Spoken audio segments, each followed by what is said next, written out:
Қараңыздар, не деген нәзіктік. Өте керемет. Осыдан қарабақ жегін кек кетеді. Аузымның суы құрийтындай торт қой мынау. Тортты әзірлемес бұрын бізге техникалық карта керек. Мен технологиялық картаны әзірлеп қойдым. Осыған қарап, басқа да ингредиенттерді есептеп аламын. Ең бірінші көмекке маған таразы келеді. Весі 3 жұмыртқа қажет тесто дайындау үшін, және қант, шоколад пен сары майды мен деген ертіп алдым микроволновкаға. Одан кейін оның ішіне какао және де қопсытқышты салдым, және барлығын араластыратын ыдыс қажет. Ең бірінші біз 3 жұмыртқамызды жарып аламыз ыдысқа.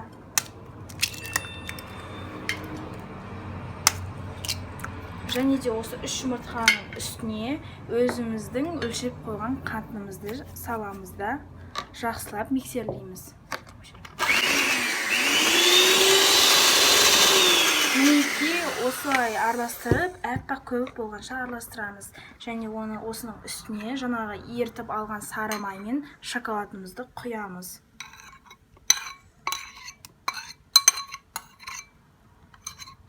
Шоколадты ертіп болғаннан кейін ол минут суытқан жақсы болады, өйткені жұмыртқамыз пісіп кетуі мүмкін. Мінекей жақсылап араластырып алдым. Енді осының үстіне ситодан өткен какао, қопсытқыш және ұнымызды үстіне жайлап саламыз. Мен алдын ала бұның барлығын ситодан өткізіп алғамын. Осылай жайлап миксермен араластырамыз. Мен бірінші осылай араластырып аламын, өйткені оның жан-жаққа шашырап кетпеу үшін. Мінекей тестамыз дайын. Тестамыз консистенциясы осылай болу керек. Мінекей мен пергамент қағазын осылай барлығын бөліп, кесіп, сызып дайындап қойдым. Жан-жағына вилка қойған себебім, мынаны былай алса, ол жылжып кетеді. Сол себепті вилка қойып қойдым. Енді осының әрқайсына бірдей қылып, бөліп, тестаны саламын. Мен барлығын жайып аламын, өйткені біреусіне көп, біреусіне аз кетіп қалуы мүмкін. Мінекей мен осылай әрқайсына 3 қасықтан салып шығамын, және осыларды жаямын. Мінекей мен барлығын теңдей бөліп, салып, дайындап қойдым. Ең осының әрқайсысын 180 градуста 7 минуттан пісіріп аламын. 7 минут өтті. Бискеттің піскенін қалай білуге болады десеңіздер, бұған спичка или зубочистка тығып көруге болады. Егер құрғақ болса, ол піскен болып шығады. Бискеттерімді дайындап алдым, барлығын суытып дайындадым. Енді кезек кремге келді. Кремді әзірлемес бұрын ең алғашқы мән беретін нәрсе ыдысымыз. Ыдысымыз ешқандай су болмауы қажет, таза әрі құрғақ болу керек. Және де араластыратын миксердің насадкасы да су, ешқандай кір болмауы керек. Ең алғаш кремді әзірлемес бұрын өзіміздің холодильникте тұрған сливкимізді құйып аламыз. Крем әзірлеу үшін маған барлығы 3 ақ зат керек. Сливки, 33% сливки, және творожный сыр 200 грамм, және 100 грамм сахарный пудра. Біз сливкимізді жақсылап араластырамыз.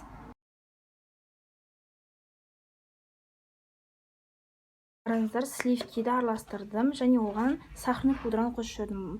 Сливки дайын болған, былай мысалы төңкерген кезде ол мүлде қозғалмау қажет. Мінекей. Енді осының үстіне творожный сырымызды салып, тағы жақсылап 10 минуттай араластырамыз. Мінекей, кремім дайын. Енді осыны кондитерский мешокқа құямын. Бізде Vipay насадкасы 807 номерлі насадка.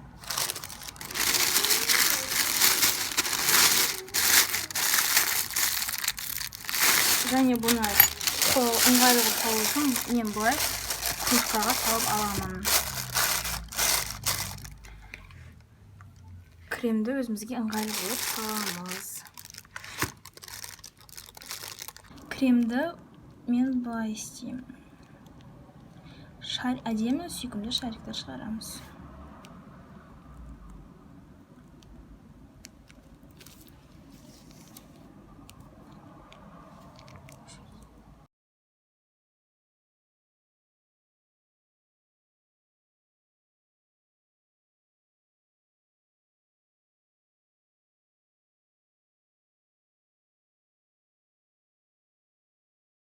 мінекей әдемілеп жасап шықтым. Енді үстіне үшінші слойды саламын. Мінекей үстіне слойымызды саламыз. Бұл жерде мен үстіне осылай сливки жағып алатын себебім, біз үстіне ганаш құйған кезде ганашымыз арасына кіріп кетпес үшін. Енді тортымыздың үстіне ганаш құямыз. Ганашқа мен шоколад және сливкиді қолдандым. Тоже оны да микроволновкаға қыздырып аламыз. Енді бұны жақсылап жаямыз да өз фантазиямызбен әсемдейміз. Мен әсемдеуге клубника қолданамын.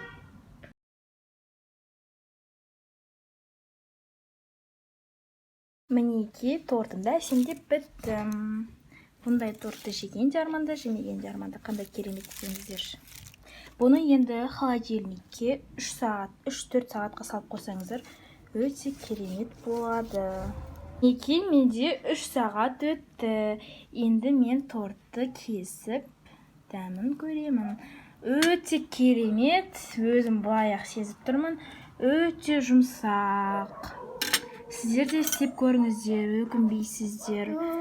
Менің ең самый любимый тортым осы.